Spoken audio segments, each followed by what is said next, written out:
Jones. Congratulations. All that good stuff. You guys ready? Been here once before. You ready? Yeah. All right. Good to go. You might need a...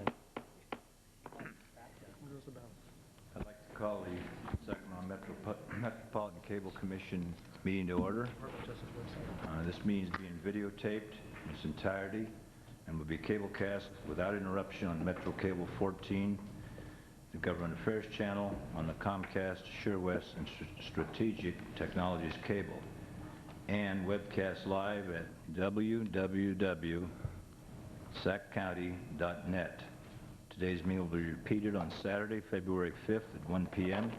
A copy is available in the branch libraries to be checked out. Anybody wishing to address the board, I have a couple speaker slips here already. Their slips are in the back of the room. And anyone that has a cell phone or a pager, would they please turn it off during the meeting? Including myself. Okay. So before we get started, first of all, I'd like to welcome the two new members we have with us today. Roberta McGlashan, sitting to my right, welcome. Thank you. Kevin McCarty, who I sit next to on the City Council, welcome. And James Shelby is apparently coming back on this commission, although he's not here yet today, as the Citrus Heights representative. And we got, Howard Schmidt here is representing Susan Peters today. Welcome.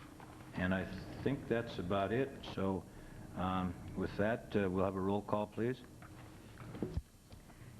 Yes. Dickinson, Shelby, Schmidt, for Peters. Oh, here. McCarty. Here. Collin. McGlashan. Here. Morin. Here. Sheedy. Here. Leary. Here. Natoli. Here. Waters. Here. Ex officio McGarvey. Here. We have a quorum. Thank you. So, Roberta, would you please lead us in the Pledge of Allegiance? Yes.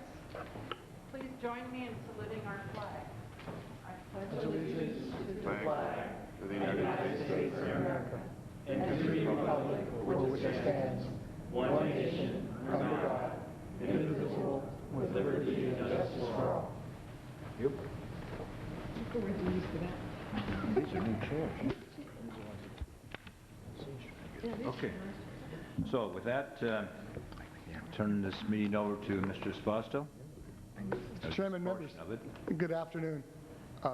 And for the first meeting of the new year, the meeting today is mostly status reports and updates. Item one is a presentation led by Greg Lidner, who's the president, the chair of the Ed Consortium of the SACC. So first item, I'd like to turn over to Greg for an update on BestNet.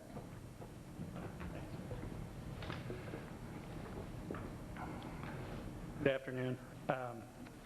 My name is Greg Lidner. I'm the chair of SECC this year and also as Director of Technology Services for Elk Grove Unified School District. We just have a short report for you today on BestNet, where we're at, what progress we've been making. Can we get the screen to come down? Yeah. Okay, there we go. Basically, our executive director, Liz Rhodes, sent a written report out in November, I believe. So this will be on top of that written report that you've already received. Since that time in November, what we've been doing is working on the network design for BestNet. We've designed the backbone, which is the network that connects all the district offices to the Sacramento County and Sac State and whatnot. And we've been working on recently the routing and manageability of that network. So looking at putting switches in so we can manage if a link goes down between two sites, we know where it went down. We've also been working with the technical folks at SureWest and Comcast during this time. And what we've done with Comcast is we've tested cable modems as a possible solution. What we found, however, was that it's simply too slow, except for those schools that don't need a lot of bandwidth. And that's primarily because most of the schools, the elementary schools, already have more bandwidth than those cable modems supply or provide. So that's why it's not an effective solution for us. We've agreed to set elementary schools aside for now with a possible future modem solution when that technology hopefully improves and works faster and will meet our needs better. But what we've done is identify and prioritized secondary schools that will need fiber. We've identified 86 sites that would need that. And our goal is to have all the operational costs for the network identified by April so we can bring back a budget in May and show you that. And so we've been working with Comcast and the other providers to identify those costs. In terms of status of updates with the providers, STI, all the work that they've been obligated is done, meaning their commitments for the existing sites have all been completed. We're very appreciative of STI's efforts in working with us and moving that forward in such an expedient manner. They've been a real helpful and easy to work with. In terms of Sure West, we have Sure West has connected the Grant Community Outreach Charter Academy, the Grant District Office Data Center, Witter Ranch Elementary, the Natomas District Office, Natomas Senior High, Rio Linda District Office, San Juan District Office, Star King Middle and Elementary School, and the Arden Intermediate, and then Churchill Intermediate and American River College. We also really appreciate Sure West's efforts in moving this forward and feel they've met each item that they've committed to so far, so we're pleased with the progress being made there. In terms of Frontier, we've had many meetings with Frontier already. However, we're waiting for them to move forward on the activation of their cable service. The meetings that we have had have been good meetings, though. It's just waiting for them to turn the switch on and start doing something. With Comcast, Comcast has fulfilled their Phase 1 commitment by connecting the pilot sites, and that was the Sacramento County Office of Education, Sac State, San Juan, Sac City, Folsom, and Elk Grove. We're very appreciative of Comcast's efforts in Phase 1 as well. And additionally, they allowed us to place equipment in their facilities in order to connect Natomas, Rio Linda, and Grant into the BestNet backbone. So we're happy with the way that's working and looking forward to moving forward with them. At this point, what I'd like to do is turn it over to Kelly Calhoun so she can give you an update on what content is being utilized and passed over the network. Thank you very much, Greg. Welcome, Kelly. Thank you. Thank you for having us this afternoon. It's my task today to share with you some of the real-world applications of what's happening with BestNet down to the classroom level so you could see what's really being done with this network already to date. So I brought a couple of quick things to share with you. And I wanted to give you just a little bit of background about how we're gathering and pulling together the content that will be shared via the BestNet network. I am privileged to serve on a committee of people from school districts all over the county who are coming together to talk about issues of content and what kinds of things we want to be able to have available to our teachers in classrooms on the network. The focus of BestNet, just to put a little finer point on it, is not just instructional technology, but more specifically utilizing resources that leverage that unique power of broadband to do things in the classroom that we otherwise wouldn't be able to do. And you'd see some more traditional kinds of networks in which we could do some things with technology, but this broadband focus enables us to do things and stream video, bring resources into the classroom that we otherwise couldn't. So the first thing I wanted to show you very quickly was a quick look at this BestNet website that we have designed up to date. The address for that, we're not doing this live on the internet right now, but the address for that is www.bestnetsacramento.org. And I'm going to give you just a quick look at what what the progress is that we've made on the design to date. The SECC staff has done a lot of work here to put together some basic components of how this is going to be the gathering place of where teachers will be able to come and link to these resources, and she's done a beautiful job. If you can see from where you are, we have some links over here. You'll see the theme, Imagine, Connect, and Explore, and you'll see some links over on the left there for the various audiences that might be interested in using some of these resources. One for students, one for educators, for parents, and then a video gallery collection. So I'm just going to give you a quick click here to take a look at some ideas for what we have now and what we hope to expand on in the future. You'll see this neat project that was done in partnership with the Children's Radio Theater. They've got audio clips of these stories being read that are actually being utilized at the elementary level. Some other links over here for some very exciting resources available for students. I'm giving you a very high-speed blow-by of this web, by the way, but you can look at it in more detail later.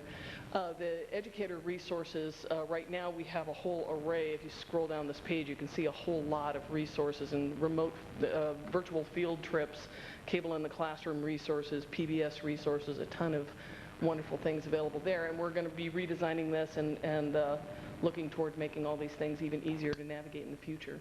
Again, also reference resources there for parents and that supplement and expand on what we're already doing in the classroom. I'm going to set this aside here for just a moment and take you on to look at an actual classroom project. You may have heard before of a federal grant called the Enhancing Education Through Technology grant. And there's a competitive part of this grant that we were fortunate enough to win in partnership between Elk Grove Unified and Folsom Cordova Unified School Districts. Our project name is called TechnoLink. And what I wanted to do is show you that BestNet gives us the ability through the use of that broadband to do some very exciting things in the classroom. I want to show you a quick couple of examples. The focus of the grant is on the integration of technology into our middle school language arts adoption. So this is state-approved content standards that we've integrated the technology directly into. Some of our key partners include SECC, the Sacramento County Office of Education, CSUS, the Area 3 Writing Project, and more. This is a federal grant. The funding was $3.4 million over 2 years, so it was a very large grant that was designed to very ambitiously pursue a whole bunch of things at once. Part of that grant was an extensive amount of training for 71 teachers using broadband resources and technology. One of the features of the grant was a program that we've developed that's now showing 2 times a week called Homework Helpline. And I wanted to show you, this is just a little quick promo clip. It's 30 seconds long, but it'll give you a chance to see one of our teachers and see what this looks like when this PSA is run on cable. Right as soon as I hit that play button. All right. Can you name the 5 senses? Smell, sight, taste, touch, and sound. These are called sensory details, and we can help you integrate them into your writing. Connect with TechnoLink and call us live with your questions about language arts. Mondays and Thursdays on SECC Channel 17.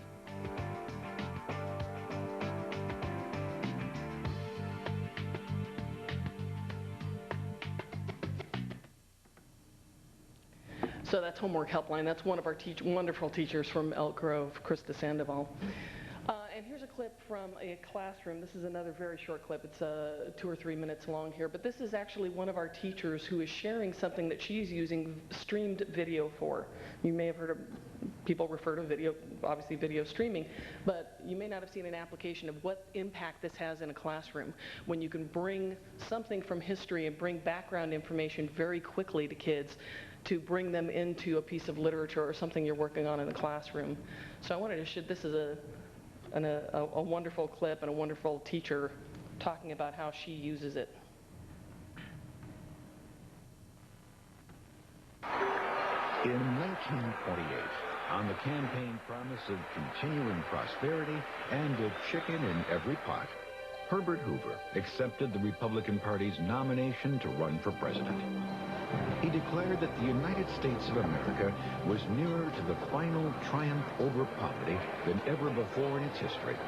What I did is I just showed that period piece, and it goes into depth on the Great Depression before we started reading Song of the Trees. And it was really nice as we read that the students had these actual images in their head about what the Great Depression looked like. They knew about Hoovervilles and all that other kind of stuff, and it really provided that solid background knowledge that they didn't have going in, and that it would have taken me probably 2 to 3 class days of teaching them, and we could just see it in, you know, they could have watched it in 15 minutes. It took about half an hour. I showed half an hour, and it was just this really easy, quick way to establish that background knowledge.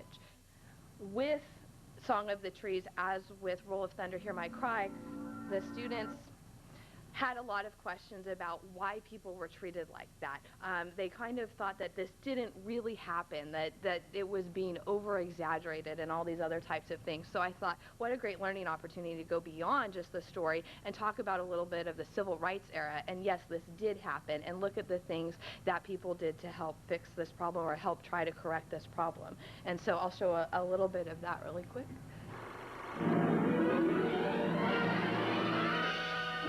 Fires raged over large areas in Los Angeles, city of 2.5 million people.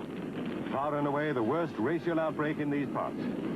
Today we are committed to a worldwide struggle to promote and protect the rights of all who wish to be free.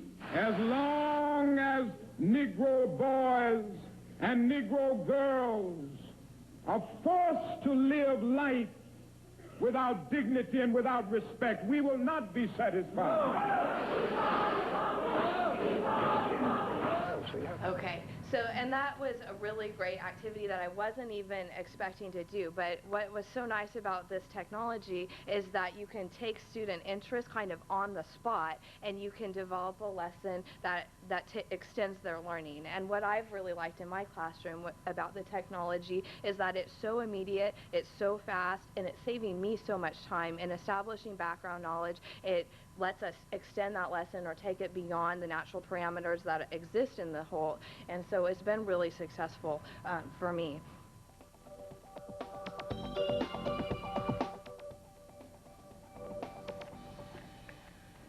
So obviously that clip is designed to show firsthand that this really does have a very powerful application, that this is straight out of a classroom demonstrating thousands of titles that are available via something like United Streaming that we can take directly into the classrooms as a result of having that kind of broadband connectivity. And obviously we would like to have that available in every classroom in Sacramento County. Just a quick look, your next question might be, so what does that mean in terms of student performance? Is that actually affecting how students learn or the outcomes that we're looking for in instruction? All of the grant goals in the grant to date have been met. We have one minor goal that we're working on finishing before the end of the year, but we've not only met but far exceeded them, and we're receiving reports of tremendous progress in terms of students' performance in language arts to date. The teachers, the principals, very excited. It's changing the way they are doing things in the classroom, and we have more to come in year 3. So we think that this is a very promising, exciting example of BestNet and what it can do for us in action.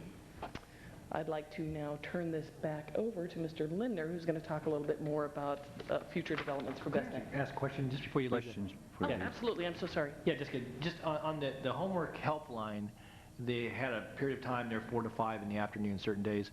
Now, do you have just one person, or do you have a series of folks who are available, or is it done over, is it video streamed where they can see the party, i.e. that teacher? Actually, it's all of the above.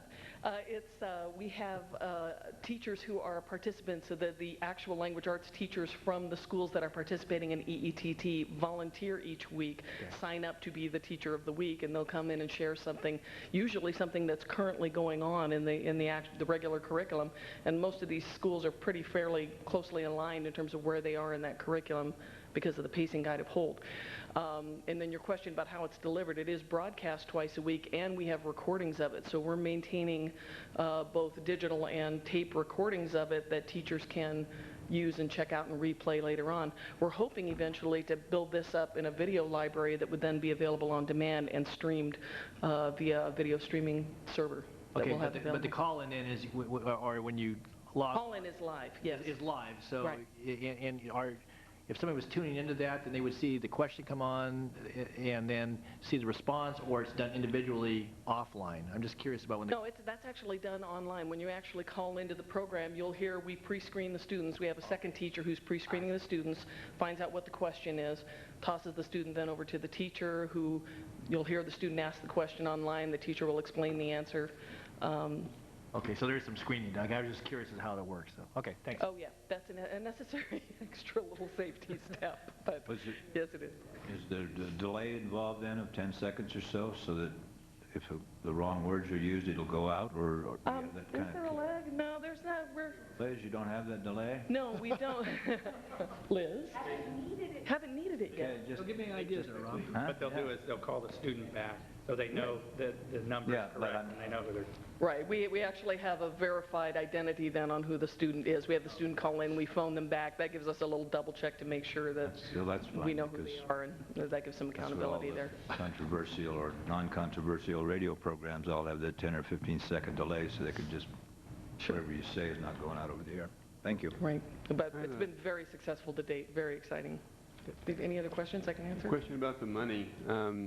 The grant, I'm assuming, is going to handle all of the money that's going to be, the schools are going to have this equipment because the schools are cutting budgets every year. So, Yeah, you know, to ask the schools to come up with money to get a program like this going would be almost impossible because I know they're laying teachers off. So Yes. to have a grant like this is wonderful. It really, truly was a godsend because this funded hundreds of computers that were put into, like for example at Folsom Cordova, we have wireless laptop carts, small ones that we use to roll around and recombine together. So if a teacher needs a whole lab full of wireless laptops, they'll roll 2 or 3 of these carts together. All of the students can use them at the same time. That's the sort of resource that we simply could not afford with the funding available we have at the district level, but this made that possible. And to cover the cost of all of the training and the support needed, we could have used a lot more funding, believe it or not, based on the number of things that we wanted to accomplish under, and this was just for middle schools and just language arts. Yeah. Thank you. Yeah. Any other questions? Thank you very much. Thank you. I'm just going to go ahead and wrap it up and let you know what our future course of action is. Our goal, as I mentioned earlier, was to bring back a network operational budget in May. What we're doing is working with Comcast to identify network operational costs for fiber and equipment. And BestNet, the members of SECC, are working on identifying the cost for the equipment that needs to be attached to that. And our understanding is that Comcast is moving forward to identify all the fiber costs at those 86 sites where we expect to roll this out next. Next year, we hope to have the backbone completed and to increase the number of schools that are connected. We're looking to do more regional buys on content and have those in place. One of the things that we're working on, you saw a clip from United Streaming, and that's a company that basically has a digital library of either clips or full-length movies that are educational content and aligned to standards. So teachers can go online, do a search for a particular subject matter that they're working on or a lesson that they want to do and get a list of items that would be appropriate video clips or videos. Without the network in place, we wouldn't have the bandwidth capacity to carry that to the classroom. So we're looking to do regional buys on things of that nature.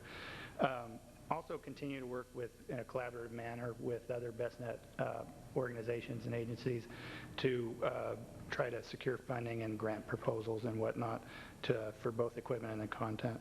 And then we'll continue to work with Comcast on the elementary school connections and hopefully continue working with that equipment as it matures and becomes better. So. Okay. Any questions?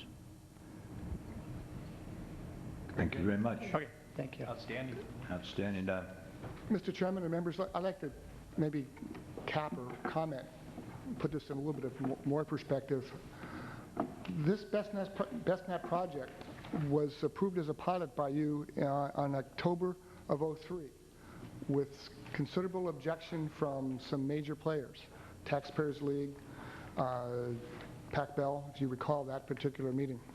Staff recommended strongly. The education folks and Comcast had come to terms for this project at that time. As you can see, it's moved beyond the pilot, and it would be my opinion that you won't find 5 places in the country where the geographic spread of a network this big, backed by this much content, occur other than possibly in a university system. At the K-12 level, you are on the cutting edge. Well, I think, Liz, would you please stand up? Liz Rhodes is the one that we've worked with since this started, and you really have. You've just accomplished so many things, and we've come a long way since you started this, so thank you. Thank you. Okay. I'm sorry. I'm sorry. Go ahead. Thanks.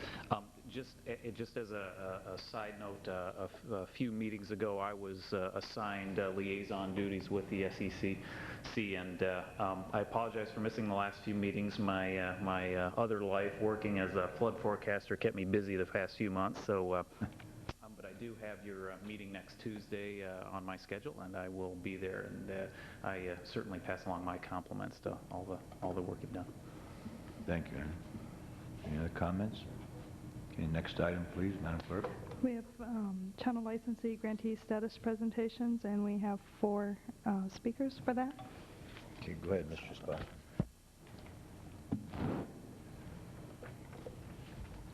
Mr. Chairman, you could take the speakers in the order they were presented to you in the green cards. I have no comments on this item. First one was Carl Burke. Carl, you want to lead off, Carl? Yes. Okay. Put your name on the record, Carl, and go ahead. Thank you. My name is Carl Burton. I'm the chairman of Access Sacramento. First of all, I want to thank Liz and her organization for all the tremendous work that they're doing out there in the community to educate our young people. On behalf of the board, we want to welcome the new members, and we look forward to meeting with you in the near future. Our primary mission is to help the Sacramento community residents learn the skills of television and radio production and produce programming that reflects the diversity of our community. In addition, we teach the use of the internet, and in the past months, for example, several hundred Girl Scouts have come through our training program and learned the basic skills of using computers. In cooperation with the Sacramento State University and nonprofit resource centers, we also teach other individuals. Programming highlights features in the near future or going on right now are the Pig Bow, now called the Guns and Hose Show. Hoses. Thank you. I think it's something with my teeth. A regional high school football championship game between Granite Bay and the Nevada Union High School school district produced by the TV students at Consumers River College. And both games will be retelecast on the morning and evening of the Super Bowl on Sunday. A new look at our weekly live wire program each Wednesday at 5 p.m. on Channel 17, featuring local artists and entertainers. And on behalf of the organizing committee and the Board of Access Sacramento, we would like to invite each one of you to participate in our Susumi Relief Telethon to be held in our studio live on February the 20th from 5 to 8 p.m. We are working with a variety of community that have been impacted by this tragedy, reminding local residents that the relief effort continues with the message of help us, help them one more time. Funds collected will go to the account administered by the El Dorado Savings and Loan Association and the American Red Cross, plus other relief organizations. Our efforts to generate additional revenue have been productive, and the budget has now been stabilized due to the recent cut of over $300,000. We are now contemplating a regional search for a community media development coordinator to guide these efforts and increase our programming underwriting revenue. And I want to thank you for your continued support of Public Access Sacramento. And if any of you want to take the opportunity to come down to our studios and take a tour of it, just let us know. Our doors are always welcome to each and every one of you. And if any of you want to have your own program on TV on a regular basis, like Meet the Constituents or something like that, where people can phone into you and ask you questions directly, just let us know, and we'll make the time available. Thank you. Thank you, Carl. Are there any questions? Oh, we have a clip up there. I'm sorry. Video, okay. Yeah.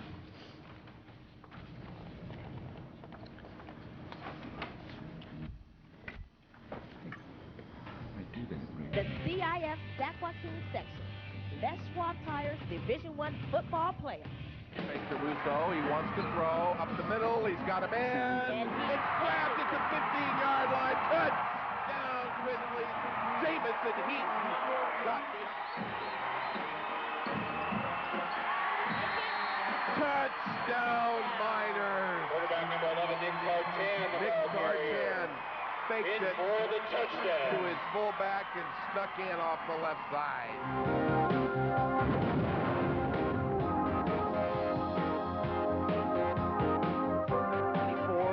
4:08 and ticking here in the third quarter of Pig Bowl 31. Very chilly day here at Hughes Stadium. Probably 45 degrees, if that. Slight wind blowing. Lots of fog. If you go up to Auburn, things are looking like a different world. Beautiful and sunny up there, and a lot of people having a great time skiing and snowboarding today. Drew Wyant looking to his right, but going back to his left, back to his right now. No way is that caught. You're kidding me. Touchdown. Unbelievable. What a grab by number 80, Jose Whitfield, who continues to pick up where he left off late in the second quarter. I still can't believe that ball was caught. Well, I'd like to see a replay of that, because just looking up here from the booth, Jimmy, it looked like, it didn't look like he was in bounds, but the referee right there to catch the action, he signaled touchdown. It looked like he was two things, smothered and out of real estate.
Recognized for being in that clip there. One is the president of the Firefighters Union.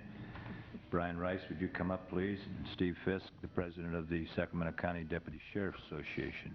So if you were in the movie, you can clarify that. If you'd like to tell them who won, that's fine, too. Yeah, okay. Yeah, pass. Well, I didn't want to upset Brian. First off, Steve Fisk again, President, Deputy Sheriff's Association, and thank you for the opportunity to speak before you. Brian Rice, Sacramento Area Firefighters President. Wanted to let you know that on behalf of our membership, particularly, we are very happy that Access TV has stepped in where the major media markets dropped out almost 15 years ago in covering the former Pig Bowl game, now called Guns and Hoses. Plural there. And that's a huge thing, as well as the fact that they cover other community events for members of our community in their native languages, and that's not done also by the major media markets. So your support of Access TV and the others is tremendous from our point of view, and we do support them, we support you, and we hope you continue on too, because they've been a great benefit for this area, and I do think that Sacramento's doing things that we don't see elsewhere, and just in the state that I'm aware of. So we want to thank them publicly and in front of the commission. Thank you, Steve. Brian? Chairman Waters, Commission, Mr. Burton and Mr. Cooper, I'd just like to thank you for supporting Guns and Hoses. We're trying to reinvent a 30-year tradition. And even more than that, Access Sacramento, I didn't really realize it, but to some degree or another, as a resident of Sacramento County, I have been somewhat touched by Access Sacramento, whether it has been high school basketball games in the game of the week, or some of the educational things. Access Sacramento at one time aired some fire science classes out of Cosumnes River College. So I think really what I have to say is they're an active and a beneficial part of our community, and I just want to thank you for your support, not only as a citizen but as a professional, and I want to thank the Commission for their support of Access Sacramento, and I can't wait to see it grow. Thank you. Thank you, Brian. Thank you both. Thank you. Next speaker is Yupin Shuhizla, is that correct? I probably butchered your name, but come on up and correct me, please. The name is Upen, U-P-E-N, Shukla, S-H-U-K-L-A. Okay. Thank you very much for giving me an opportunity to speak in front of you. I represent Sacramento Tsunami Relief Fund. The fund was organized right after the disaster happened. A few of us met on December 28th and said we got to do some help in this direction, and so that's how we started.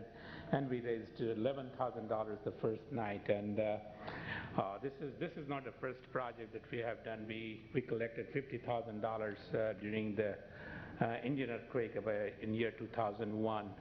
And this time our target is to raise about $100,000. We have done several events already, and to date we have raised about $35,000. The major event that we have is in the partnership with Access Channel 17. That is on February 28th, the telethon. And I'm here to ask for your support for that particular event. And you can raise that event by being a host or a guest on that telethon. And because this is a community work, not only one organization can do this. And we did that telethon in the year 2000 also with partnership with Access Channel, and we were able to raise good amount of sum for that cause also. So I don't want to take too much of your time, but I again thank you for giving me an opportunity and asking for your support. Thank you. If you have any questions, I'll be glad to. Questions? No. Thank you very much for your presentation. Joanne Fuller.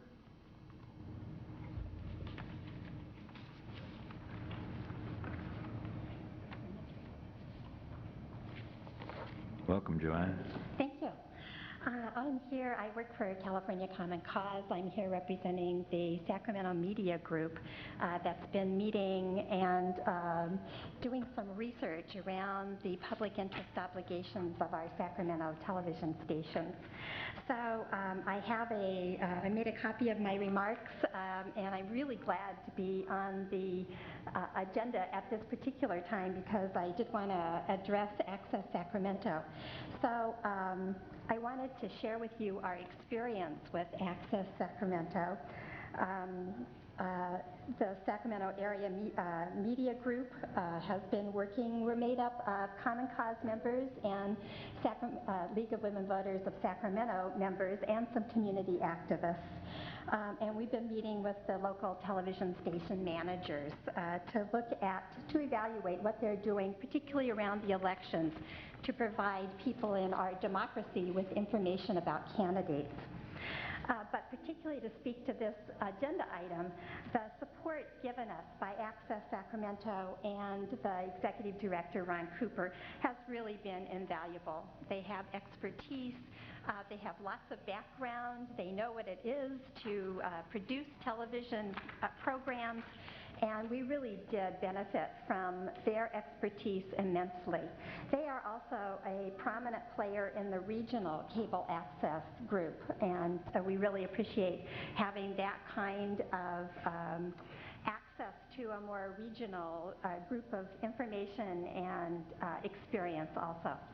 So the other aspect of being involved with Access Sacramento is they give us a citizen group that's done a report that I think is going to be very interesting to people, at least some people in Sacramento. And they give us a platform, a program to really get out this kind of information. So we really appreciate that they give that to people that are active in the community around policy matters also. So just the last point here is that we will be putting out this report. I'll be forwarding it to you, and I look forward to your comments. So thanks a lot. Joanne? Yes. Ms. Sheedy has a question. No, I don't have a question. Sorry. I just wanted to make a statement. Go Is that ahead. the last speaker? Yes, it is. Okay. You can sit down, Joanne. I just want to I thought you wanted. thank everyone who came here to speak to Access. It's interesting, and it gives me a little bit more knowledge and our newer members here on what you do. It's always a pleasure to see the public come down and support. So thank you for that. Okay, is there any other questions or comments? Okay, next item, please, Madam Clerk. Yes, we have franchisee, licensee, general status presentations, and at this moment, we don't have any requests to speak. Okay. No comments. We'll move on to the next item, please. On that, we have staff status report, investment policy, Comcast lawsuit, legislation, miscellaneous. Okay, Mr. Chairman, members, I have 5 items for you. The first is a request by the county that you concur with their investment policy. This has already been approved by the Board of Supervisors. The county pooled money investment fund manages our cash reserve and generates about $50,000 a year in interest to us. I recommend you approve the policy. So moved. Second. All in favor? Aye. Opposed? Abstentions? Hearing none, that's passed. The rest are update items. As you know, pre-authorization, we filed suit against Comcast on the audit issues right before the end of the year. We're currently awaiting Comcast's response. Staff and council continue to work on the suit preparation. Next item is about Metro 14. The status of Metro 14 is a good one. First, I still defy any other manager as myself in this region to find a crew that is more professional or harder working. The new equipment is up and running. We now have double the capacity of storage, so we can keep a whole month's worth of meetings online and available for replay. When you look at home the next couple of days, you'll see that the pictures are about 10% crisper, so wrinkles and receding hairlines will be more distinct. Thanks a lot. We're going HD, Rich. HD will be a while, Mr. Dickinson. The other aspects are that operational reliability with the new equipment, ease of use, some other things that will help us in the back room. Some changes are forthcoming. We've been waiting for years for some of your parents, our corporate parents, to come up live. It looks like Folsom and Citrus Heights will have the necessary infrastructure in place to come up live in the next maybe 4 or 5 weeks. We've got some testing to do. It's been a lot of work and a lot of coordination and investment and some trade-offs. That's going to trigger some changes in scheduling that are being worked through. The broader impact will probably be on replays, and we'll be settling down and changing the schedule for the replay of the meetings. The second thing that does for us is that because Citrus Heights and Folsom have invested in their own control room, it'll free our van to go elsewhere, so we can begin to bring in some more meetings onto the schedule. I can tell you that staff is currently talking to Sac City Schools to bring them back in. They've moved away, or they got a little difficult when they went to their new facility. We're also talking to Sac County Fire. So Metro is expanding. The last piece of that on Metro is that with Comcast's help and some other technical things, we hope to have the ability, as time allows, to bring in outside the county government meetings. I'll probably have to come to you for a policy approval, but we will have technical access probably to like Roseville, Davis, Placerville, et cetera, so we can become a truly regional government channel. Sac Metro Fire. I'm sorry. You said county. Oh, I'm sorry. I'm Sac Metro Fire. Excuse me. I'm going to take a couple of minutes here. I think I've got all of the basic pieces covered. If I may, to talk about the tide of change I see coming at the national level relative to telecommunications policy. So if I may, I'm going to take about maybe 5 minutes or so. This issue starts in 1982-83 when this body was going through the cable wars. While we were doing that, a group of students at Stanford, led by a professor, was working on a contract for the Defense Department. And they came up with the challenge of the contract was to improve communications between facilities in the Department of Defense worldwide. And they tripped on a way to communicate on a thing called the Internet. And it was approved, the protocol, called Internet Protocol, was approved by the Defense Department for implementation on January 1 of '83, about the time we got sued on it. That's one piece of information. The second piece of information, I'm going to borrow one and I'm going to pick on the chair a bit. Robbie bought a whiz-bang, top-of-the-line television for his wife's birthday. It's got every kind of input, every kind of option you can think of, and I think he made a lot of points at home. Did Rob? Yeah, but I went to the man for advice on which one to buy. He didn't say that. That television works great, and Robbie's home on a Tuesday night. He snuck out of council meeting. Is watching the ball game, watching the Kings game, probably on Channel 10, and Judy says, who's the number person in his house, if I hear it correctly, I'd like to see the stats. I'd like to see the game stats. So Robbie grabs the remote control, yells for one of his grandkids because he can't work it. They pull up a menu, drop down to a listing that says http://www.nba/king/stats.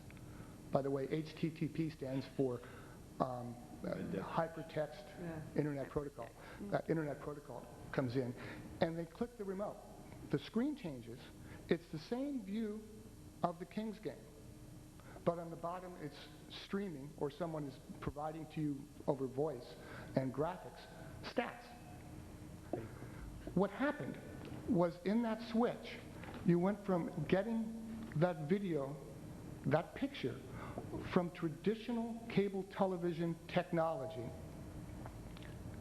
to a screen and an image and sound over the internet protocol, over IP. What's happening now is that the telephone companies, SBC for one, Verizon for the other, the two biggest that we've got, along with Bell South, have filed with the FCC in an IP proceeding, an IP decision proceeding, an argument that says, and by the way, there is a legislation, H.R. 214, introduced in the House that does the same thing, that says that picture and that data stream, the second option that Robbie picked, delivered to the same screen in your home, probably delivered on the same wire into your home, isn't cable television. It's data. It's internet. And therefore it should be exempt from all state and local oversight, regulation, and franchise fee. The usual. That proceeding is on the IP docket. The IP docket before the FCC is scheduled for a decision in early May. The legislation is probably a 2-year bill, a very complicated rewrite of the Telecom Act, which we went through in 1995, that will take a couple of years. The result could be that a decision that that video is internet protocol, period. The result could be that that is a decision that would preempt our authority. The cable television industry has said to the FCC, don't do that. We think you should remove some of the regulation, but not all of the regulation on the telephone companies before they can compete with us. But the cable television industry has said, if you, the FCC, makes that decision and allows exemption of video delivered over internet protocol, or IP, then it's 3:25 now. By 5 o'clock, the cable industry will convert their transmission to IP. The bottom line is, it's conceivable. I'm not ready to call it yet. I'm not ready to say this is where we are. But the potential is there that decisions could be made for some or all of the authority of this body to go away fairly soon. The political prowess of SBC and Verizon and Bell South on this issue is fairly significant. I'll keep you informed. I'm tracking it. Last Thursday, a week ago today, together with the League of Cities and the Association of Counties, I moderated a forum on the future of cable television. That'll run tomorrow afternoon at 4 on the channel. We had about 100 viewers, very top key people speaking from SBC, Verizon, and the cable industry on where they were going, what their advice was to us, and how they would address some public policy issues, including PEG, public education, and government access, and how they would address issues such as universal service. Your current policy, state law, federal law, says that cable television must be made available equally among all socioeconomic groups, and you charge staff to manage that with the cable companies that you've authorized in your jurisdiction, and we do that. We watch True West in little tiny blocks to be sure everybody is treated equally. The proposals now would allow, I'll just pick, would allow SBC to provide video services solely at their discretion, to provide competitive video services where solely at their discretion and solely where the marketplace would best affect their bottom line. So there are some public policy issues here to be addressed. I've got a couple of meetings scheduled with the FCC in about 2 weeks to see where they are. I'll keep you posted. The key thing to you as elected officials, in my opinion, is that this piece has not come up on the radar yet within CSAC or within the league. The internet sales tax piece, I think most of you are aware of. But this aspect of franchise fees possibly going away, and an argument that the secondary fees and assessment, utility users taxes, could also go away as a result of this decision, this pending decision. Bottom line, there is a tidal wave of change. The trend line is towards the change. In November, the FCC issued a ruling that voice over internet protocol, I won't go back into the technical aspects, but that voice over internet protocol is exempt from all state and local oversight. And in that decision, they hinted that they were considering the same preemption for video over internet protocol. They haven't said that they would, but they hinted at it. I'll keep you informed. It is something that I felt important to put on the record now. It may be that those of you who can help when in Washington on cap to cap, although this could be over, possibly, I won't say it will be, but this could be an issue for cap to cap. It is certainly an issue at CSAC and the league. With that, that concludes my staff status. I'd be happy to take any questions. Are there any questions or comments? Just a question is, so what you're saying then is there would be no control over whatever programs we're on or anything like that? That is correct. At the extreme, at what the industry, this process has to be completed, but at the proposal level by SBC, Verizon, and Bell South, any video or cable-like service delivered by the telephone company would be exempt from oversight, taxation, customer service, everything at the local government level.